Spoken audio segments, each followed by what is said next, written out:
quelques petits mots, en te remerciant d'abord de nous avoir invités avec ma chère collègue Isabelle Moreau-Joannet.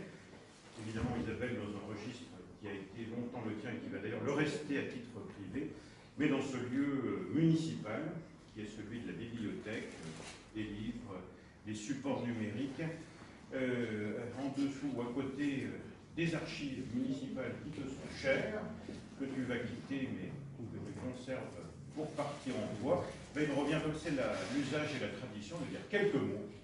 pour te remercier de ton engagement dans la collectivité, même si ce n'est qu'une partie de ta vie professionnelle et de ta vie tout court, puisque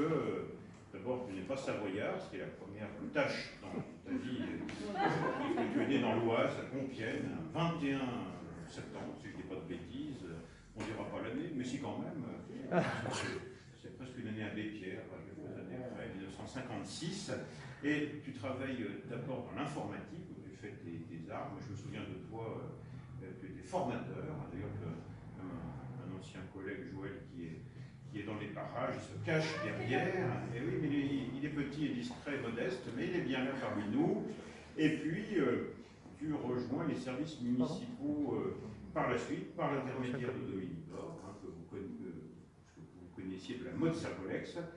parce que, à côté de ton engagement professionnel, mais qui le rejoint, tu es un homme de foi dans l'Église, dans Dieu, mais aussi dans l'œuvre des hommes, et tu as pu ainsi, c'est mon ressenti personnel, traduire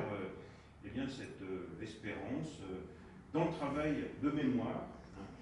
de recherche également, que tu es beaucoup investi auprès des chercheurs, au sein de nos équipes, et particulièrement celle de l'inventaire du patrimoine, où après ce passage informatique, je ne sais plus les années qui passent, 2005, si la mémoire est bonne, on était jeunes, bon sang, eh bien tu rejoins l'équipe, c'était précisément le 21 novembre, les 21 chez toi sont importants, 21 septembre, 21 novembre, et puis à partir de 2013, donc photographe au sein de l'inventaire, parce que François Fouget, qui est ici, son épouse et que tu as côtoyé, prenait sa retraite également, et il nous fallait, dans la continuité, quelqu'un d'original, d'inclassable, comment vous disiez, madame, à côté des lois, dès qu'il y a une loi qui sort, il faut qu'il la contourne, la commente ou l'esquive. Ouais, elle a dit ça tout à l'heure dans mon oreille. Mais voilà, François avait ce côté aussi iconoclaste, c'est des images et à côté ou en dehors des images, mais tu as développé une véritable passion. Je me souviens t'avoir croisé bien des fois au détour des rues, des places, prenant des photos, avoir réalisé aussi un inventaire considérable des plaques de rue. Ce n'est pas un travail vain et tombé dans l'oubli, puisque dès que je peux, je fais restaurer.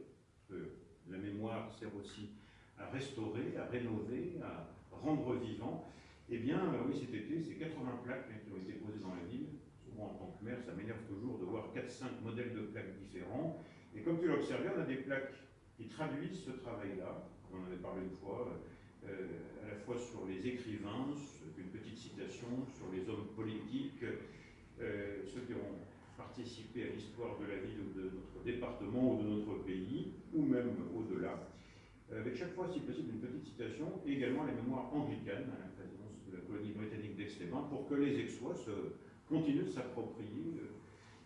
leur histoire, ou que nos hôtes, les touristes et les curistes, puissent aussi s'en pénétrer. Donc voilà, c'est tout ce travail-là, qui est un travail finalement assez discret, assez invisible, qui correspond à une partie de ton personnage, l'autre étant effectivement plus en éruption, mais tes collègues disent de toi que voilà, tu es un petit peu tout cela en même temps, attachant, bienveillant, et en souci des collègues. Il y en a d'ailleurs beaucoup qui sont ici, anciens et nouveaux. Et puis voilà, cette foi en l'homme et cette foi en Dieu, on la retrouve aussi dans les représentants ici des différents cultes, puisque la paroisse est représentée par quelqu'un qui revit plein de bonheur de ne plus être maire, de Bouvier, voilà. Et puis également monsieur le vice-président Montet, cher Jacques, pour l'église, le culte protestant. Voilà, ce sont tous qui font les liens dans la ville. Il y a notre république laïque, mais c'est la vie de nos communes. La commune, c'est la communauté, c'est l'assemblée. Il y a le maire, il y a le curé, il y a le notaire, il y a le médecin, il y a l'instituteur. Et puis c'est ça qui fait la